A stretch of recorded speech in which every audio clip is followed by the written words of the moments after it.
3, 2, 1. This is Chargers Unleashed Podcast. Here are your hosts, Dan Wolkenstein and Jake Hefner.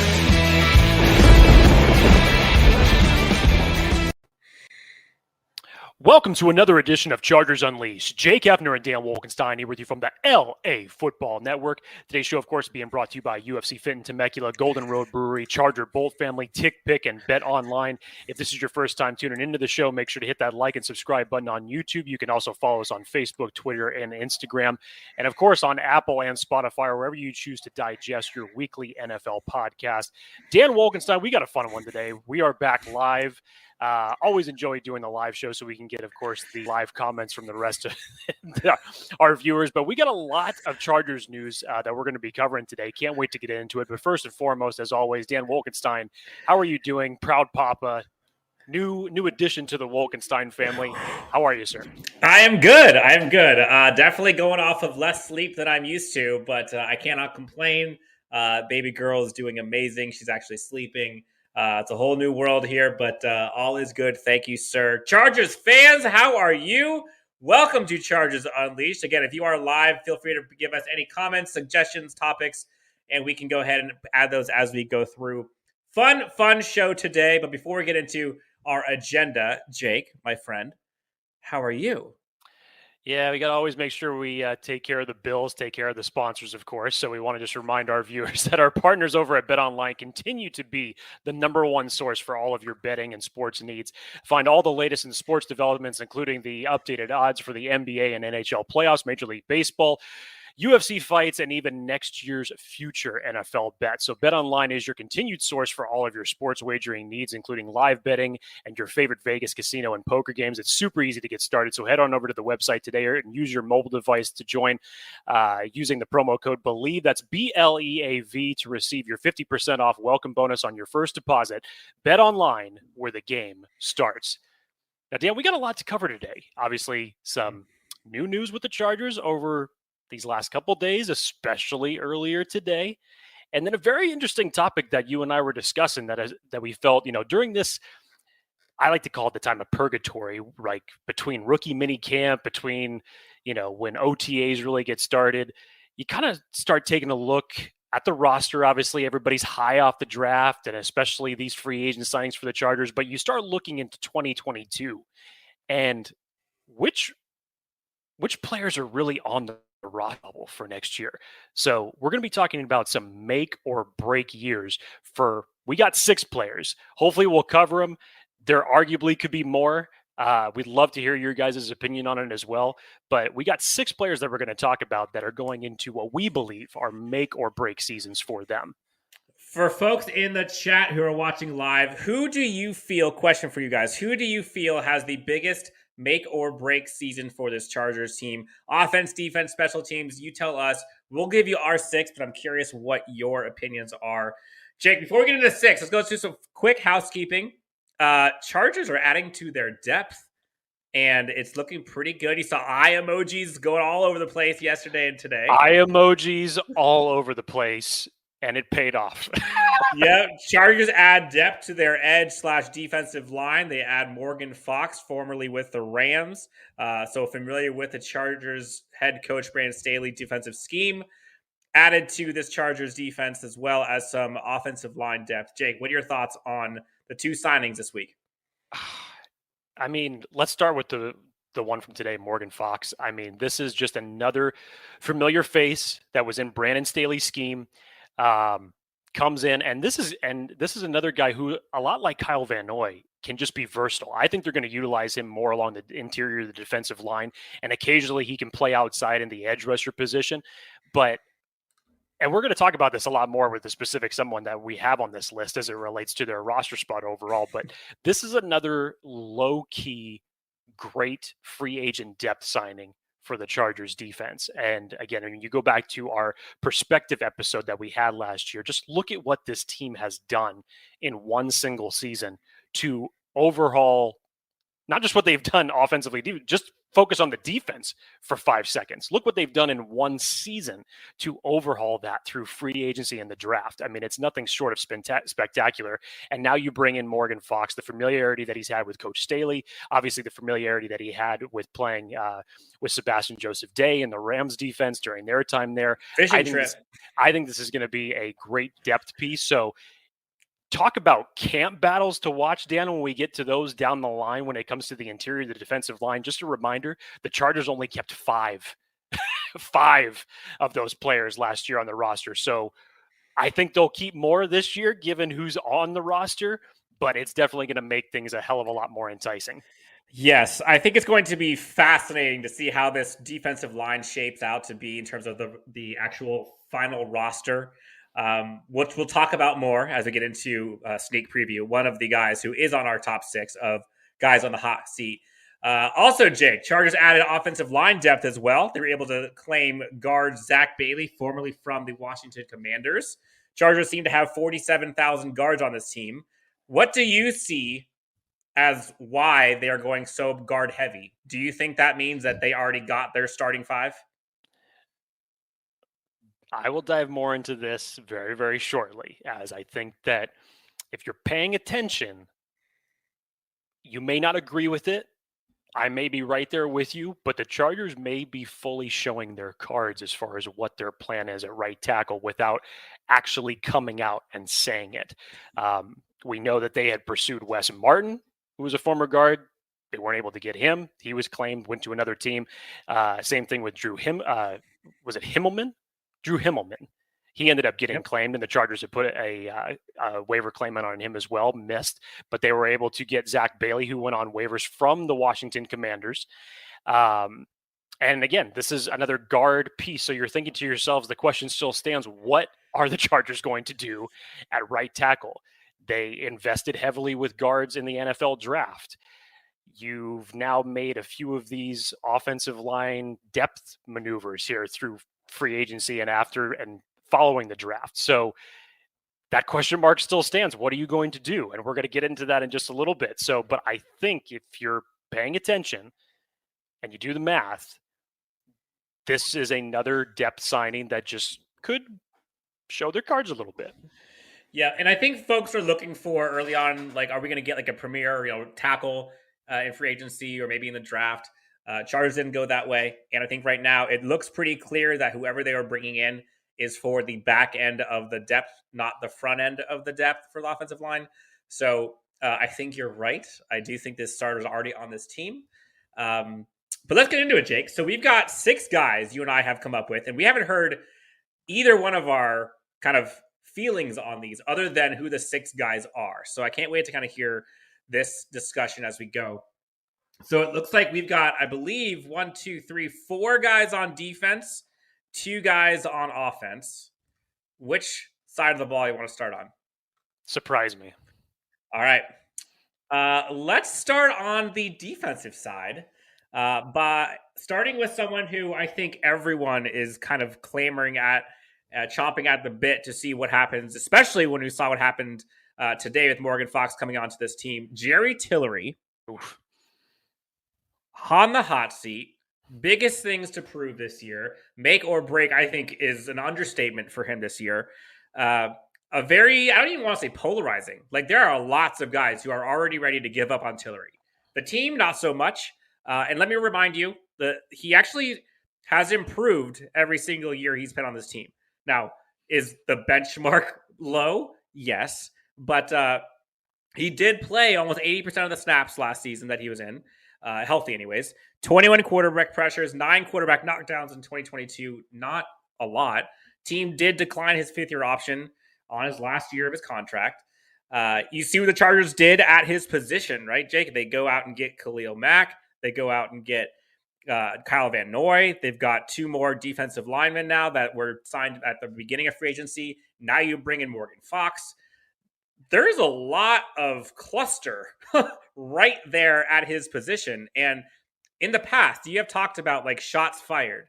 And I remember when we talked about Kenneth Murray coming on in place of Denzel Perryman. Is this a shots fired moment for him? Like, I know he's on the hot seat. I know this is a make or break season. is the signing today kind of like his days here are numbered? I think so, Dan. You say the hot seat. I mean, arguably maybe the hottest seat out of all the 6 players that we're going to talk about. And truthfully, it may already be. They may have already said without saying it that he's got 1 foot out the door. You know, as you mentioned, they declined his 5th-year option for next year. You go out and you completely revamp the defensive line. We obviously have talked about it nauseum how much of a problem the interior defensive line was last year when it came to getting quarterback pressure, stopping the run. And Dan, now look at the Chargers defensive line room now. And this is not even including the likes of Joey Bosa or Khalil Mack in this. Just look at the interior defensive line, which Tillery was drafted as to get that interior defensive line pressure. But now you add Sebastian Joseph Day, Austin Johnson, Tito, that you drafted in the 5th round? Mm-hmm. Christian Covington, Morgan Fox today. Let's not forget Brendan Fajoku, one of my favorites, Forrest Merrill. I mean, that is a lot. Joe Gaziano. Yes, that is a lot of competition already for them, and they're not going to be able to keep everybody. So would I be surprised if am I sitting here saying that Jerry Tillery is not going to be on the Chargers roster come beginning of the regular season? No, I don't think that they'll do that, considering that you invested a 1st-round pick in him, and you'll probably try to milk him for all that he's worth in 2022. But, you know, again, Dan, that declining of the 5th-year option is really telling to me. And you had said it, you know, he's progressively gotten better each one of his years. Last year, he had 51 total tackles, 24 of them solo, 4.5 sacks. It's just not where you would expect to see a former 1st-round pick in his 3rd year. And they've tried to use him in a variety of different ways in order to get him wins, whether it's through the interior of the defensive line. They've used him sometimes on the edge. And again, the flashes have been there, but they're only flashes. And the inconsistencies are all over the place. So for me, I think that Jerry Tillery is on the hottest seat out of anybody that we're going to talk about here on this show today, and arguably may have 1 foot out the door, given what the Chargers have already indicated, not just from the players that they brought in, but of course declining that 5th-year option on him as well. Willie Bowen has a comment here. I pray that Alexander Horvath, fullback, makes Los Angeles Chargers roster. He can block as well as goal line score. He is not on our hot seat. He is not a make or break player on our list, but I would agree. Question came in here wondering from, Bob Swanson. Will Zach be in the mix for starting right tackles? Bob, we will be discussing that momentarily, so stay tuned. It's going to be interesting, Jake. So I guess the question for you, before we move on to the next guy, I'm going to rattle off some guys, and you tell me who is going to be the odd man out, okay? You got Sebastian Joseph Day. He's on the roster, right? That's 1. Austin Johnson, that's 2. Tito was just drafted. That's 3. They just signed Morgan Fox. That's 4. So we're already at 4 defensive tackles, not including Tillery, Covington, Fehoko, Gaziano, or Merrill. So Covington, Tillery, Fehoko, Gaziano, Merrill. Who are you keeping? See, that's tough. I'll be biased a little bit just because I like Forrest Merrill. I liked when he played sparingly, what he brought to the game. And the guy's just a wrecking ball. He really is. So I'd be interested to see what he's going to be able to do in year 2. Hopefully he can have a nice training camp and good enough that he can make this roster. I think the Chargers may keep Covington just because I think that they would still like a little bit more of that veteran presence in there. And he's an okay rotational piece, not the best, but the Chargers obviously saw something in him to bring him back to the roster. And then you have Brandon Fehoko, which I think is I would love to see Brandon Fehoko back with this roster. I would actually be surprised if he was the odd man out, considering I felt that he made a really nice leap in his production and his limited snaps that he was able to play last year. So reality, if you were to say like who's in the bottom 2 or 3 of that. Yeah. Like how many are they keeping, do you think? Like how many defensive tackles? I think that they'll keep 6. I think that they'll keep 6. Any more than that is stretching it for how many players you're going to keep at other positions. So we got SJD 1, Austin Johnson 2, yep. Ogbonnia 3, yep. Morgan Fox 4, mm-hmm. and then you got 1 or 2 guys left. Who are the other 2? again, I still think that they'll ultimately keep Tillery in the final year of his deal to get what they can out of him. And I'd say you keep Fehoko, and then is it a combination of Covington and Merrill at that point? Who knows? You couldn't, because then the last one would be, you said How many Fehoko. Fehoko was the 7th? Fehoko was the 6th. Oh, Fehoko was I'm sorry, excuse me. Well then, yeah. Then so Covington's out, Merrill's out, Gaziano's out. Yeah. That's, I mean, dude, that's wild. Look, competition, iron sharpening iron, it's never a bad thing. But there's going to be some names just based off of, we're just talking about one position group here. We haven't even gotten to the rest yet. But can you just imagine what the training camp battle is going to be just with this group alone? This is nuts.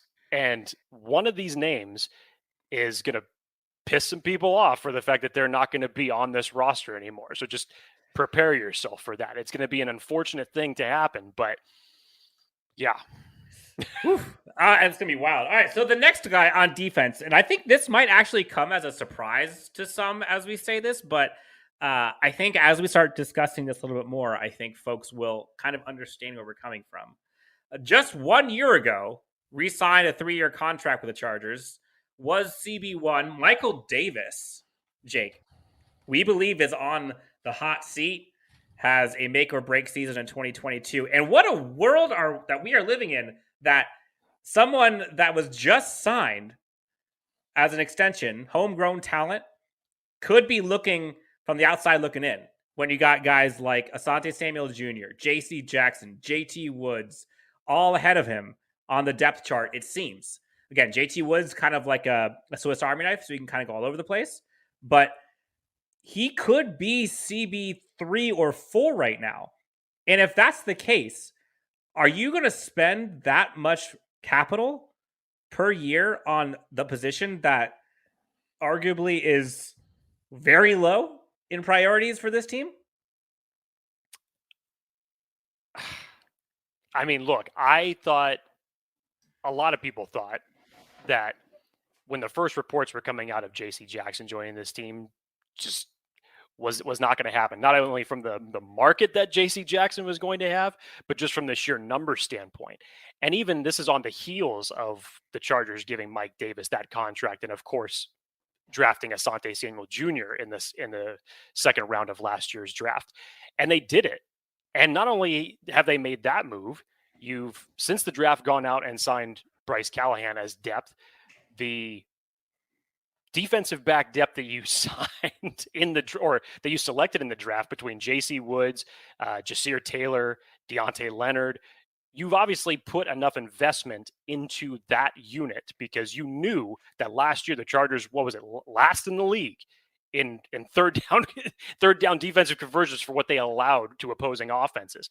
And Dan, it was kind of even hinted just prior to the draft. If anybody listened to the NFL Stock Exchange when Daniel Popper was on there, he even alluded to it that the Chargers may not be as high on Michael Davis as previously thought. So now we're heading into the second year of this newly signed contract for Michael Davis.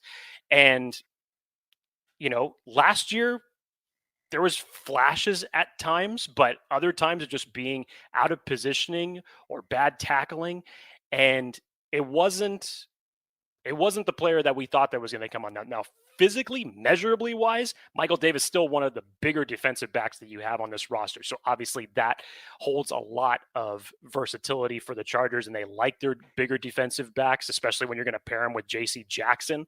So it could be a formidable style of a cornerback group that you could have here for as much versatility as these guys can play with.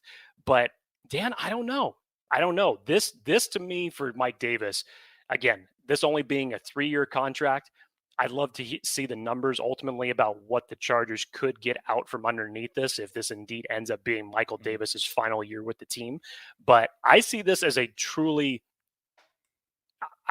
real make or break year for him, and strictly just because of what you saw the Chargers invest in last year. And even go back to Brandon Staley's comments that he made before the draft, you can never have enough defensive backs. So in this type of a defense with the guys that they have brought on this roster, much like the defensive line, it's going to be a hell of a training camp. I mean, Michael Davis played almost 90% of the snaps last year. And for folks who remember when he first signed that extension, folks were thinking like, man, he's going to have a breakout season. He went from CB1. He was arguably CB1 or CB2 the year prior. He should be doing better. They're kind of betting on the future for him. And I think a lot of people were kind of underwhelmed with how he played last year. He struggled at times. He did improve in some areas, like his completion percentage allowed was a lot better. I think he went from 61% to 53%. He did allow a bit less, but in terms of just overall, like, ask yourself, Bryce Callahan, J.C. Jackson, Asante Samuel Jr., Mike Davis, one of those guys is making more than all but one of them, but is arguably a CB4. Like, Michael Davis is making, I think, what, $8-9 million a year? And right now, I don't think he's higher than CB4. But again, I mean, I know Brandon Staley has kind of like, there is no starters. There's just like guys who play and they're all kind of positionless and they kind of are on rotation. But I think in terms of who's going to have the most snaps, the writing's on the wall. And I can't believe we're saying this because I like Michael Davis, but the way the Chargers have kind of developed this roster, it's tough, man. It's tough. So Michael Davis, number 2 of 6 of the guys that we have as make or break candidates. All right, Jake, ready for this one? Number 3? Mm-hmm. We're going to stick on defense. Okay. Fan favorite, when this person was drafted, I think, Jake, you kind of lost a little bit and then you kind of came back to reality a little bit. And then since then, he had a pretty good rookie season. And then his sophomore season just did not go well. He had a ton of injuries. Kenneth Murray, going into year 3, only played like 370 snaps last year. And when he was healthy, he only played like less than 50% of the snaps. Injury-riddled 2022 preseason and regular season. And even in the 6 games he did play, only had 2 tackles for a loss, 0 quarterback hits, 0 sacks, gave up 129.2 passer rating on 11 of 12 completions. Looked lost. And look, we like Kenneth Murray. And I wish Kenneth Murray was wanting or was able to do more. And look, it sucks when you're behind the 8 ball and you can't get out on the field and you're injury plagued in a new scheme. Like, he had a lot of stuff going ahead of him. But that being said, a lot of folks are looking for a big year from Kenneth Murray, and a lot of folks are thinking this might be a good year for him, actually being able to be healthy, knock on wood. But Kenneth Murray, again, looking at how the roster is constructed and looking how the linebacker position is, I guess you could say, deprioritized from Brandon Staley's scheme, how many linebackers are they going to keep on this roster? And would Kenneth Murray, could he possibly be off the team if he doesn't perform well this year? Let's just go back a little bit again. You're talking about a player who the Chargers felt so confidently in that Tom Telesco had to trade back into the first round to select him, surrendered draft capital to go up and get him. And when we watched him play his first year, Dan, I think everybody kind of forgets this because of how poor year 2 was. And then, of course, all the recent news that we've gotten of him going back in to get surgery on his ankle for lingering injuries that he sustained earlier last year. But let's not forget, in his rookie season, he had 107 tackles. It's not bad for a rookie linebacker. Not the best. Didn't play out of his mind that we've seen from other players, but didn't have the worst rookie season of all time. And then, of course, defensive schemes switch out of Gus Bradley's system. Brandon Staley comes in, where linebackers are completely utilized different. Obviously, as far as free agency goes and the draft goes, maybe undervalued in terms of how they're pursued. But last year, Dan, was just, it couldn't have gotten much worse for Kenneth Murray. Not only battling injuries, the amount of games that he was able to participate in, that 107 tackles goes down all the way to 31. And plenty of times was the ire of Chargers fans as far as what they saw from his play, that he was on the field, whether it was being out of position. Who knows how much the injuries had something to do with that with him. But Dan, they had to address it in some way. You bring in Troy Reeder, again, another familiar face from Brandon Staley's old scheme. Kyle Van Noy, who I think is primarily going to live on the edge. I think if they needed an emergency situation, if the Chargers sustained a big injury at linebacker, I think he could flex in there. You have Amon, who I know that the team is really high on. He's going to get some time in on there as well. I just don't know. This, if you really took an evaluation of the Chargers defense and looked at the depth aspects, the linebacker position is probably where it's the weakest. And especially after watching the season that Kaiser White had for you. And the Chargers couldn't come to an agreement on what he was looking for at the time. We as fans thought that he was going to get some huge contract because obviously we're seeing him every week. We're watching what he can do. We know how good he was, and ended up signing for pennies to the Philadelphia Eagles. And you're thinking to yourself, oh my God, you couldn't keep Kaiser White for that number? What's going on? So it's one way or another, it's going to have to be on Kenneth Murray's shoulders, not just from the standpoint of the organization investing that highly in him, but Dan, are you going to feel comfortable with a Troy Reeder starting for you?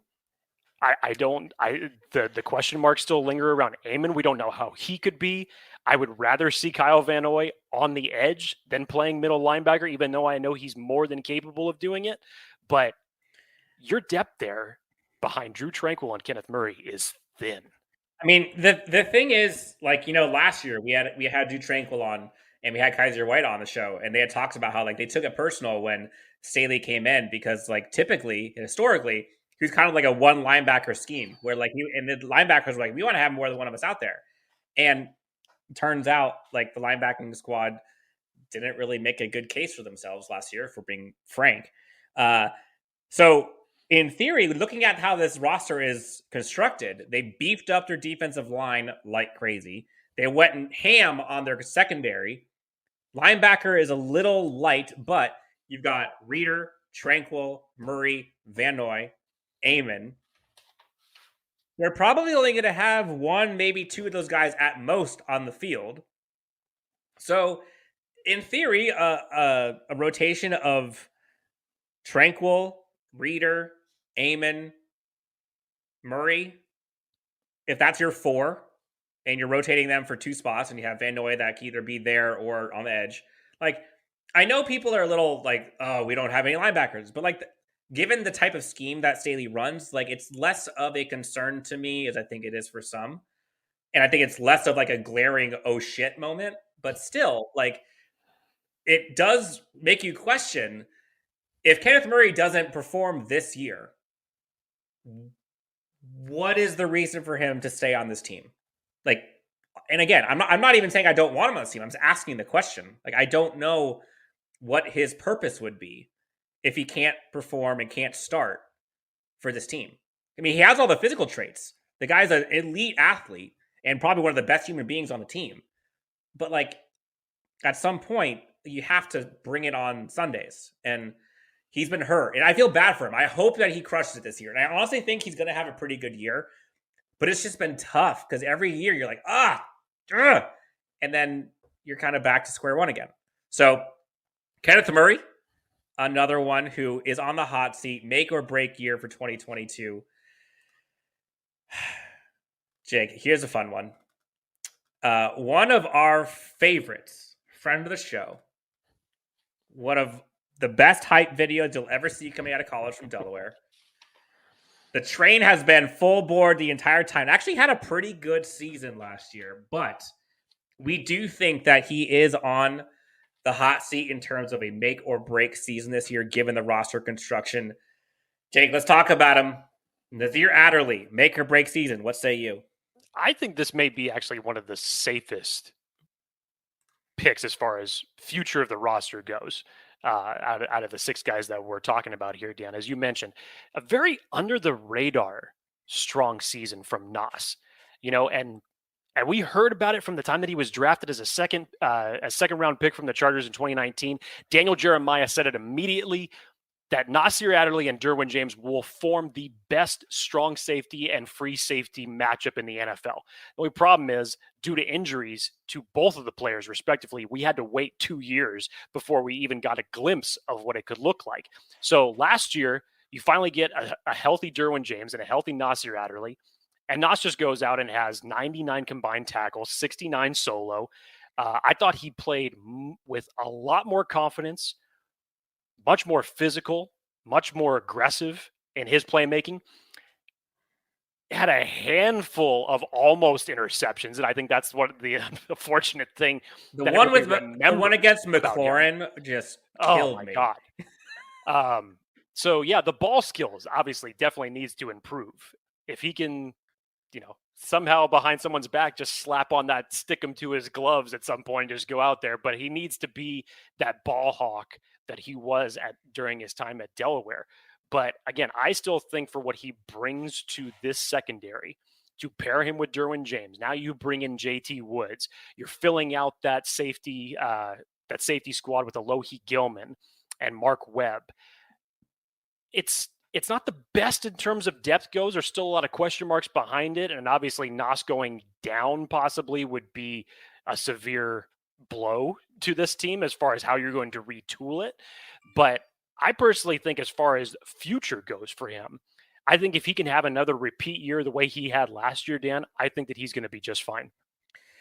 Yeah, Nasir Adderley, honestly, I think looked very good. And the ball hawking, you mentioned it. Like, even though he wasn't able to finish some of those plays, he was still kind of that ball hawk. I mean, it was kind of surprised he wasn't able to finish because that's like what he hung his hat on when he was in Delaware. But like, it's kind of interesting now that they have JT Woods because it kind of puts a little bit of pressure, a little bit of heat on Nasir Adderley, because if he doesn't do well, you got this other guy who's a freak athlete, crazy RAS score, and kind of could be a little redundant if Nasir Adderley continues to underperform in terms of like the hype that he had, which again, his hype was crazy when he came out of college. Probably should have been a first round pick, but he wasn't. Then he got injured for a bit, had a sophomore redshirt season in 2020. But I mean, you mentioned it. He did improve last year. Like, he actually did pretty good. His completion percentage against improved drastically from like 71% allowed in 2021 to down 10% to 61%. Only allowed like 30 of 49 completions, which you'll take that. Last year of his contract, I think the biggest thing going against him is just the sheer competition on the roster. Like, they drafted Mark Webb, who they were super high on last year. They got JT Woods, who they are super high on this year with a high draft pick. They got Derwin James, obviously. Like, I know they have kind of a safety by committee type thing on this team, but you're not going to beat out Derwin James. That's not happening. And I highly doubt you're going to be able to have both JT Woods and Nasir Adderley out there often. So it's going to be interesting. I do think Nasir Adderley does have kind of a leg up on the special team side. He does bring some depth there if that's needed in terms of like returning. Now, JT Woods, you could argue, has that for being a gunner. Alohi Gilman might be an odd man out. I don't know, but there's a ton of guys at the safety position. I think that's where Nasir Adderley, like you said, I think he might be the safest one where if he just plays pretty good, I think he's okay. But again, last year of his contract, and other teams are probably going to be looking for guys who can have that ball hawking potential.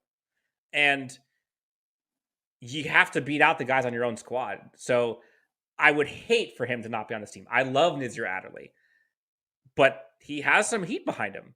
And it's going to be interesting to kind of see how that plays out in terms of like training camp, offseason, preseason, like who's going to get some of these roles and some of the snaps and what the position groups are going to look like, because that's going to be a pretty telltale sign for what we're going to see this season. All right. So before we get to the next guy, let's go ahead and get through some of these comments here. I don't know. Musarwari? I'm terrible with names, Jake. Recommends play Derwin at middle linebacker or on passing downs. So I guess the topic here really is like Derwin James is kind of positionless, right? Like, he could play anywhere. And, maybe if our linebacking core we mentioned isn't the greatest, you bring Derwin James in there at linebacker. Like, do you think that's an effective way to get those guys out on the field? Like, would you rather have the linebackers and Derwin James and not Nasir Adderley, or would you rather have Derwin James, not the linebackers, and add more safety / corners? I mean, let's just put it this way. Derwin James is going to be playing essentially everywhere besides nose tackle. And hell, he may even line up at D tackle on the line and next to Sebastian Joseph Day. But I think, Dan, I tweeted about this earlier this week. much like the Chargers invested in putting the right pieces around Justin Herbert to succeed. Have they filled all the pieces? No, but they put a good amount of pieces, especially around the offensive line for him last year to succeed. The same type of investment has been done through Brandon Staley and Tom Telesco to put Derwin James in the best position to succeed, because Derwin is so multiple as far as outside of his natural position at strong safety. He can blitz, he can come off the edge, he can play down in the slot, wherever you want him to play. Obviously, we know that he can cover tight ends. Essentially, he's just that multiple, and he's that much of a chess piece in how versatile your defense could be. So these moves that have been made throughout the entirety of this offseason, not just in the secondary, Dan, you increase your pass rush, that in turn is going to second-handedly better your secondary.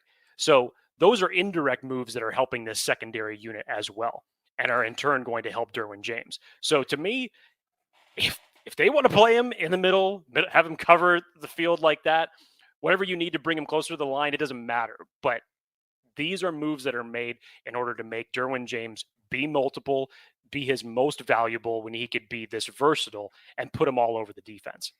Shaggy Elwood brings in a comment. If Nas plays too well, they won't pay him. If he plays too poorly, they'll get rid of him.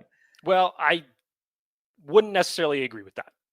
And I'll say this, because number one, how much of what's the barometer of playing too well right now for Nasir Adderley? Two, let's just say this was the final year, or last year was Nas's final year. Knowing those stats, what do you think that would fetch on the open market? Probably nothing too extravagant. And we already know that Derwin James, from the reports that we've gotten, the Chargers are going to get a long-term deal done with him. It would be another universe that we're talking if Derwin James is somehow not signed to a long-term deal with the Chargers. So all indications there are that it's going to get done. And if you can give a contract extension to Mike Davis, then in my opinion, if he plays well and earns it, you can give one to Nasir Adderley at the right price. Last one, and kind of right on cue, before we get over to the offensive side of the ball again, we've gone through 4 defensive players who are on the hot seat, have make or break seasons, we feel. Robbie Remfeld, I think it's a make or break season for the whole team and Derwin. I believe if we don't meet or exceed expectations with this team, Derwin will walk next year. Jake, do you see any world in which Derwin James is A, even given the opportunity to walk, and B, if he's given that opportunity, decides to walk? No and hell no. This would be the equivalent of letting Justin Herbert walk out the door. This is your quarterback of the defense. So I don't see how the Chargers already don't value Derwin James when you saw what he did during his rookie campaign and how much he really means to that defense. There's no way in hell the Chargers would let him go. Benjamin Holman IV has absolutely agreed, Jake. We built our defense around DJ, and he should exceed even his own expectations this year. I think all of us would agree, Jake. Derwin James is looking to... this is a great time for him to have the entire defense built around him on a contract year. I think he's going to be doing just fine, and it's going to be in LA for a while. All right, so why don't we do... Jake, do you want to do offensive line, or do you want to do a certain wide receiver first? Yeah, man, you go with it. Pick him, throw him. Let's go. All right, well, let's go with the surprise last. So we'll go with offensive line first. Sioux Falls has brought about... Sioux Falls. I'm going Sioux Falls because that's what people know about it. Like, it's a small name school. You can barely pronounce it. Sioux Falls. That's almost as bad as you thinking that the Arizona Cardinals played in Scottsdale instead of Glendale last week. Which is worse because I actually went to ASU. So it made it even... Look, I was delirious. That's lack of sleep. Really... Yeah, that's... I know. I'm outing myself. I know you're a new dad and everything, but I would have expected you to retain that information. I'm outing myself. That's okay. Trey Pipkins, Jake. This is a polarizing topic. I think lots of folks talked about at the top of this. Right tackle, starting position, even if it's roster depth. Trey Pipkins last year, 174 snaps, 68.5 PFF grade. Actually, not too bad. He actually looked pretty good in the limited action that he had. Now, granted, it was limited, and he did have some chips and some assistance from play scheme and teammates. But again, 0 sacks allowed. I think he definitely showed improvement. He's been doing a lot of offseason workouts with Rashawn Slater, Duke Manyweather. Got a lot of praise from them. Another guy last year on his contract. Chargers spent a high capital. I think it was a 3rd-round pick on him. And then followed up this year with going and getting like 15 offensive linemen. And now you wonder, like, are we seeing the last year of Trey Pipkins? Are we going to see a starting Trey Pipkins this year? Is he even going to be playing this year? Like, I think the Chargers, at whatever way they want to look at it, are probably going to be looking at more offensive tackles next year. But Trey Pipkins, if he doesn't have a very good season, either starting or coming off the bench in a backup role, I don't see them re-signing him. So what is the Chargers' ultimate plan at right tackle? We don't know. Out of all the free agency moves and all the draft selections that we were waiting for, we still are wondering, what are the Chargers going to do to upgrade their right tackle position? Dan, I put it to you last week. I gave the poll to you. Better possibility of happening. Matt Filer moves to right tackle. Do you do the Trey Pipkins Storm Norton combination 2.0, or do you go out and you sign another big time free agent? Darrell Williams is a guy who I've been clamoring to be part of this team for months now. He was released on my honeymoon back in March from the Buffalo Bills and put in a good season with them. I know it's even been here in the comments, but he's a guy that I'm still astounded, given his versatility along the offensive line is still out there. So that's always one that's been a mark of mine as far as what I thought would be a perfect fit. But so now you get back to this right tackle position. And this is where I was alluding to at the beginning of the show. When we were talking about the moves that the Chargers have been making as far as their pursuant, as far as offensive line depth goes. Are they already showing their cards for what their plan is? So we know that they targeted Wes Martin. Wasn't able to get him. We know that they pursued Drew Himmelman. Wasn't able to get him. Even though he was more of a tackle, he definitely wasn't a guy that you would expect to come in and start at right tackle. That was more of a depth piece. And then ultimately, this week, you signed Zach Bailey, who is another depth guard piece. So what's it going to be, Dan? And I think the best option, not that I'm predicting this is what's going to happen, and personally, it's not my favorite option, but this is the one that makes the most sense to me, is that you move Matt Filer at this point to the right tackle position, and you bring in Zion Johnson, and you have him start in his place. And yes, I would want continuity along the offensive line. Matt Filer played tremendous at left guard. I would love for him to stick there. But given the options that you currently have and his experience at also being that versatile and playing at right tackle, I think that's where the Chargers are going to go initially. So with that, you'd have Filer as a right tackle. You'd have Sawyer and Johnson as your guards. Whether it's Sawyer, whether it's Brennan Hymus, who knows? It could be any combination. And whether Ibushi comes back, that's been teased. I don't know if that's still in the works for the Chargers going out and drafting 2 guards. Who knows? There's a plethora of possibilities. But this is the one that makes the most sense, not just from a starting standpoint, but overall the results from Filer playing at right tackle and having that experience there, albeit not with this team, but overall it's been well. Now, you get back to the Trey Pipkins situation. If that's where the Chargers are going to end up going, we have to rewind a little bit here, Dan, because Trey Pipkins numerous times has been the heir of conversation on the Chargers Unleashed podcast. and I really hate to do that, especially after what he put forth last year in his improvement, all being it sparingly, all being in 2 games and in certain situations. Totally get that. But for Pipkins, as a former 3rd-round pick from Telesco, when he stepped in against the Chiefs and the Broncos, it just looked a hell of a lot different. And they were big-time games that the Chargers needed, although defenses that he were going up against were not as good as they should have been. So take that for what it's worth. But we know that Trey Pipkins has been training with Duke Manyweather, FYI, for anybody that doesn't know. Rashawn Slater trains with him as well. So he spent a lot of time working on his mental aspects of the game, his technique. What we read about, especially from Frank Smith, who no longer is the Chargers offensive line coach, was able to really get a lot of growth from him. So can Brendan Nugent, who's the Chargers' new offensive line coach, can he keep that going in Trey Pipkins? Are you going to give it one more shot with Trey Pipkins in a starting role? I don't know, because you're talking about the AFC West now, and the AFC conference in general is just littered with talent. And when you didn't have a strong starting right tackle last year, it was a weakness for the Chargers offensive line in a big, big way, and in big, big matchups that the Chargers had to win. And the right tackle and giving up pressures from that side were ultimately their downfall when it came to offensive production. So, again, if that's the route that the Chargers are going to go, that's a huge vote of confidence for Trey Pipkins. People may not like it. People may not be confident with it. And I would side with you on that because I would completely understand why. But just imagine, Dan, if he's able to grow from what he did in his small sample size last year.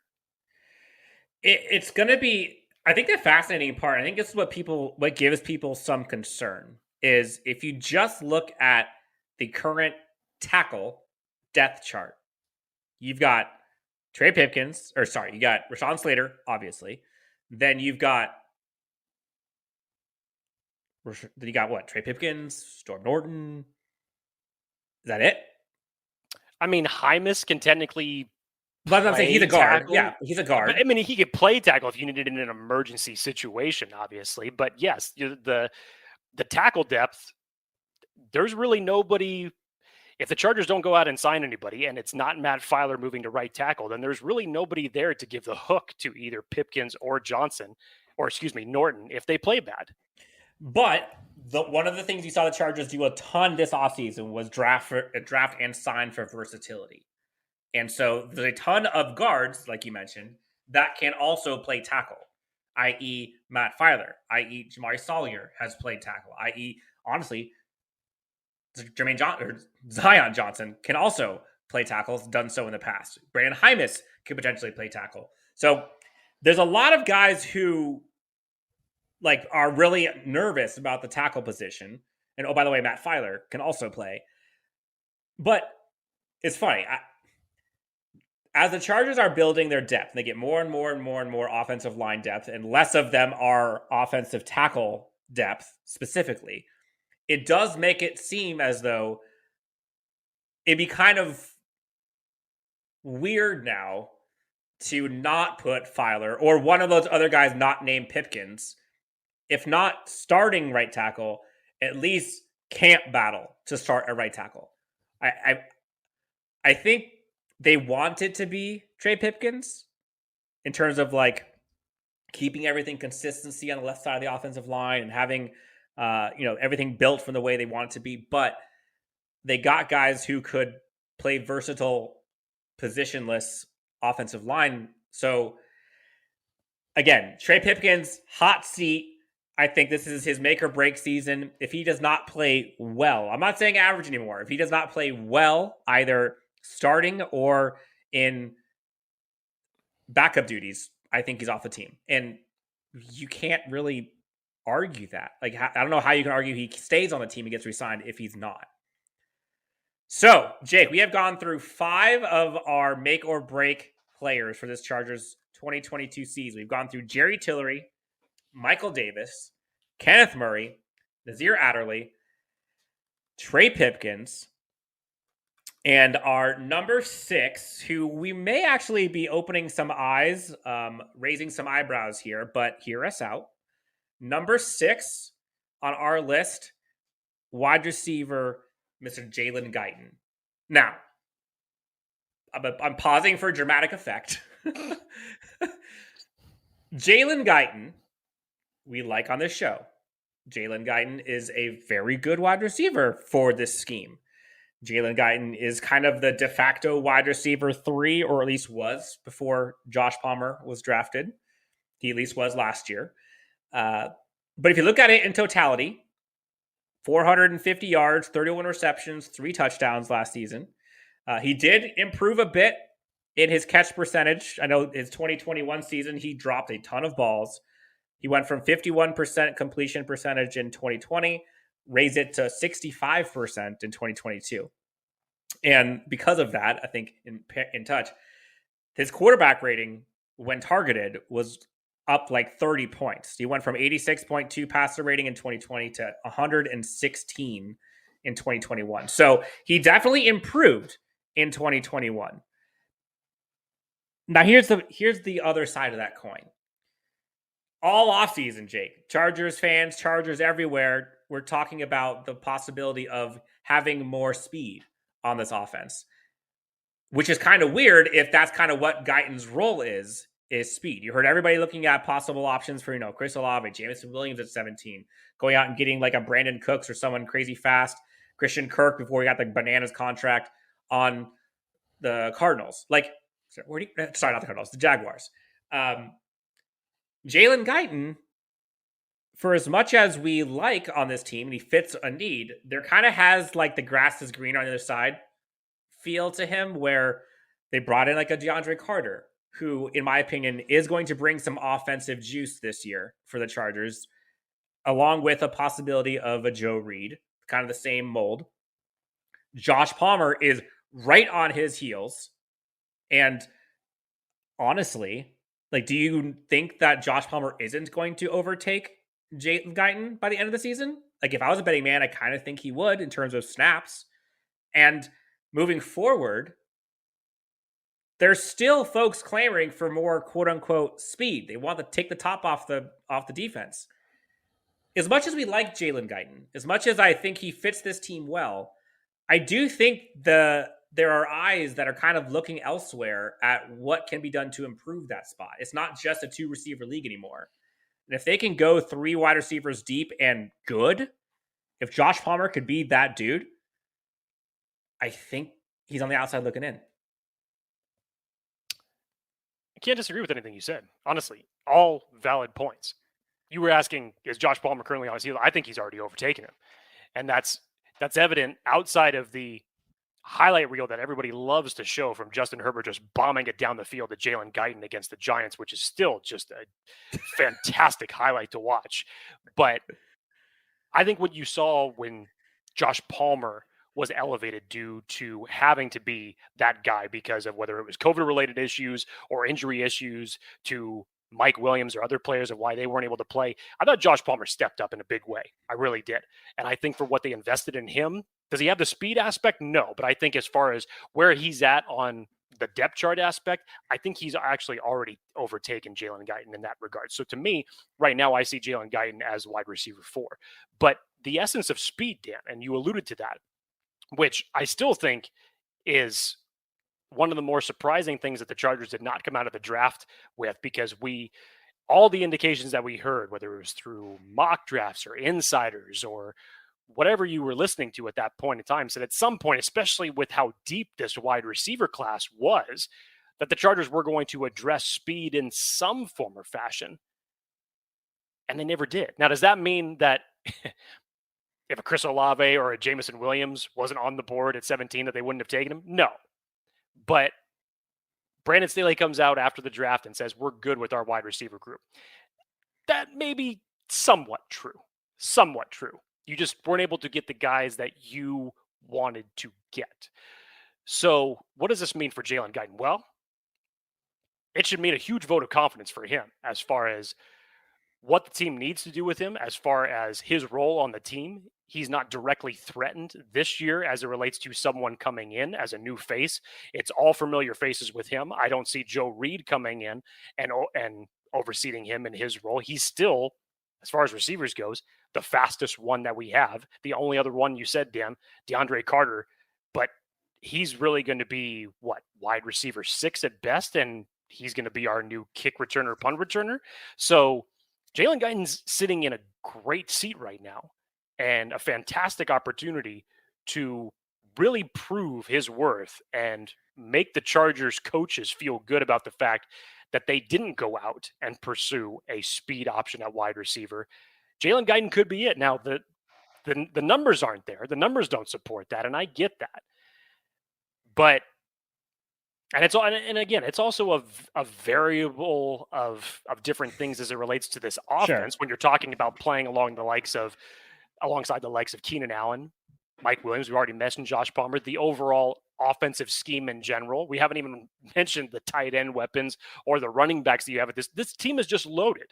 But when you really look at the wide receiver group, he really stands out with a good opportunity that if the Chargers are going to implement a lot more speed, maybe that means a lot more snaps for Jalen Guyton in this offense. Maybe it tweaks a little bit about them firing it downfield more often this year, because you sure as hell did seem to do that a lot more with Justin Herbert in his rookie year between Jalen Guyton and Tyron Johnson at the time. Balls were just flying all over the place, no pun intended. But Jalen Guyton is sitting actually in a very good opportunity to pay dividends for the team and himself. Now, the part that I think is interesting is, you think about last year, right? Like Tyron Johnson, everyone was like, oh, he's wide receiver 3 in training camp. And then all of a sudden, out of nowhere, like he's cut. Still will never understand that move. So could Guyton, we say that couldn't happen to Guyton, but it could. It could, which is the crazy part. And again, last year, you heard Brandon Staley say that wide receiver is arguably the best in terms of depth position on this roster. And you got guys like Jalen Moore, who I still really like. You've got Joe Reed, Jandre Carter. I mean, we can go 8, 9 deep on this wide receiving core. But the fact remains, Guyton is that quote unquote speed guy, but guys are still wanting more of a speed guy, which is why I think he is kind of on a make or break season, because what he gives you, I think the Chargers, and whether it's in free agency or the draft, I think there's a lot of guys that could be the speed guy if that's all he's doing for you. And again, hasn't broken 500 yards ever for this team. So I don't know if it's going to happen. I just don't. Couple questions from the chat here before we log off here. Guys, thanks so much for tuning in, by the way. I love all of the interactions we've had. Sweet Jumps, love the name. Sweet Jumps says, OBJ ? Jake, do you think the Chargers go after a wide receiver in free agency between now and the end of preseason? Well, first off, let me just correct you real quick, Dan. So Jalen Guyton had 2 years ago had 511 yards. Just barely. But yes, I get your point. The numbers aren't going to be barely 500 yards. The numbers aren't going to be spectacular for him. Now, getting back to the question, do I think that the Chargers are going to pursue a wide receiver through free agency? At this point in time, I think the best opportunity that you would have of possibly doing this is when the cuts start coming through training camp. And I say that just based off of, if you're talking about a big name or a guy who could be yielding a big contract number, even at the vet minimum, especially with who the Chargers have signed over the last 2 weeks. Again, they're not the biggest name, but they still take a little bit of the cap. You are pretty much at the end of the well as far as all the cap space that you had, that you still have draft picks to sign. Let's not forget that one. You still have to take care of those. So the only possibility that I could see this happening before regular season, if a surprise name happens to come available that fits the speed aspect of what the Chargers are looking for, with any possible surprise cuts through training camp. If they're even looking for speeds. Herbalist. I'm finally getting his name right, Jake. Are you impressed? What other speed guy, he asked, what other speed guy will do more than what Guyton does on this current roster? I will answer your question with a question of, do the Chargers need another speed guy to be successful? You look at some of the really bona fide championship rosters that have won Super Bowls. A lot of them haven't had speed guys, and that's not the way that they win. They win with efficiency, and they win with defense, and they win with special teams, and they win with being able to milk clock and running the ball and do all that kind of stuff. The Chargers are built for efficiency on offense right now. You look at what they brought in with Gerald Everett, who I think is going to be a huge piece. Not enough people are talking about him. You look at kind of the 1-2 head monster with both Austin Eckler and Isaiah Spiller. Isaiah Spiller, I think, is going to be a huge impact. You've got two very good wide receivers, arguably two top 15 wide receivers in the NFL, Mike Williams, Keenan Allen.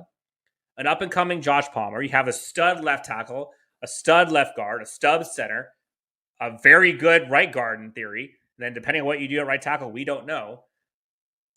I don't necessarily know if the Chargers are really looking or in need of that speed guy, which again goes back to, could he be an odd man out?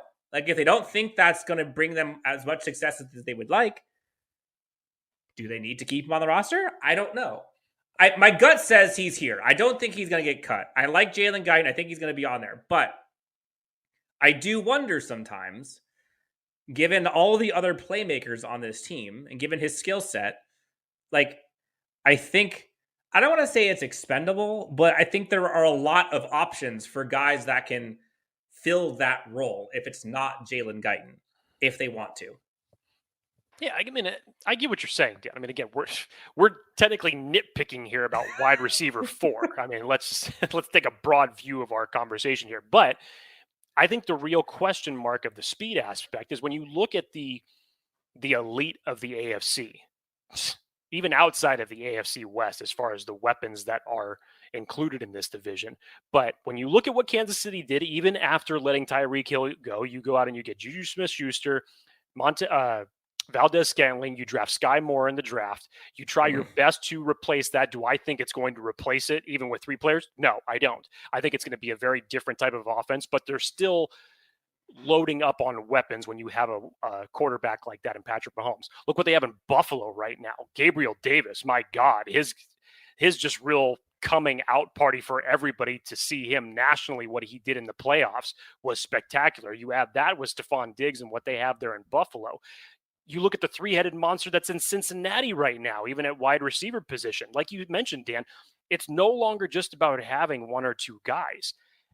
It's having that 3rd or that 4th guy that could come through for you in the big time moments.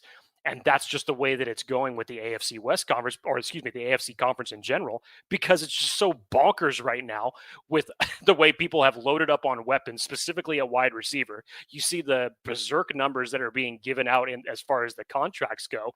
So it's just another aspect of looking for an additional weapon. And the other fact that Jalen Guyton has been serviceable, but not that next wide receiver 3 when you compare him to the rest of the guys in the conference. Fair, which I think is why he has kind of a make or break feel to me. It's because if he's not that guy, I think the Chargers are looking for that. And so if he doesn't do that this year, I think he might be looking elsewhere next season. So Jake, that is the 6 guys we have as make or break candidates for 2022 on the Los Angeles Chargers. For folks who are listening, tuning in, watching live, we are going to go through a couple comments here. So send them in before we sign off here. Jake, James Wagner, friend of the show, has a comment. Outside of solidifying the right tackle position, this team to me appears to be a complete team. I am so season ready. Bring on the Raiders in all caps. So Jake, do you agree? Other than right tackle, is this the most complete team you've seen from a Chargers roster since Telesco has been here? It's damn close not to argue otherwise. Is it completely filled at every single position? No. Are there still holes or still question marks as it relates to starters and depth? 100%. Whether we're looking at linebacker that we mentioned earlier, right tackle being the most obvious. But in terms of the depth that you've put around the other pieces at offensive line, the entire revamping that you've done to your defense, not just from a secondary standpoint, from a defensive line standpoint, in one season. In one season. We were all questioning how were the Chargers going to spend their money when they have never had this much cap space to deal with historically. And they did it in the best possible way to reshape this defense. So you invested in Justin Herbert in 2021. You invested in this defense because you really needed it in 2022. It's damn close to it. Now you just got to go out there and you got to put on results. And the crazy part is, if Matt Filer is our right tackle, then you could argue linebacker, is the only real weakness on this team, in which linebacker might very well be the least prioritized position on this roster. So for how much work they had cut out for them going into this offseason, for them to be able to fix and improve that many positions on both sides of the ball, especially on defense, though, is pretty dang remarkable. Jake, anything else we want to talk about with the good friends of Chargers Unleashed Nation before we head out of here for the rest of the week? Well, before we head out of here, I do think, Dan, that we do need to tease a little bit of what is coming on in the coming weeks, because there's some big things for Chargers Unleashed. So you've got the full itinerary. Go for it. All right. So guys, gals, there are also women here. We love having all of you on the show. There's going to be quite the number of things happening here for Chargers Unleashed and LA Football Network in the next several weeks. We've got some crazy special guests. I would argue maybe the biggest special guest we've had on our show to date, possibly next week, maybe. We've got some possible player signings. We've got some Chargers tickets for giveaways. We've got some collaborations with some other clubs here. We've got some crossovers in store with some other Chargers podcasts. I mean, I would say the next month, I don't think there's going to be a week that goes by without something pretty sick happening in Chargers world. So can't wait for all of that to come into fruition. Can't wait for all of our listeners, viewers to be able to kind of take part in that with us. It's going to be a wild ride. Jake, as always, you can find Jake and his backwards hat, his 5 o'clock shadow, at Jake T. Hefner on Twitter. You can find myself at Chargers Homer. Last thing before we head out, Herbalist as a question. Give us a bold prediction. How many sacks do the Chargers give up next year with the improved O-line? It's an incomplete answer because there is no right tackle for the Chargers right now. So if that's the case, then there's going to be a lot of sacks given up. We can't accurately say this right now until we know for sure who's going to be taking that right tackle spot. There goes Jake with door number 3. Not going to answer the question. All right, guys. For Jake Hefner, Dan Wolkenstein, thank you guys so much for tuning in. As always, feel free to like, subscribe, tune in to any show. You can find us on Apple, Spotify, YouTube, Twitter, Instagram, Facebook, you name it. Hit that subscribe button. Thank you guys so much. Bolt up, go Chargers, and we'll talk to you next time on Chargers Unleashed.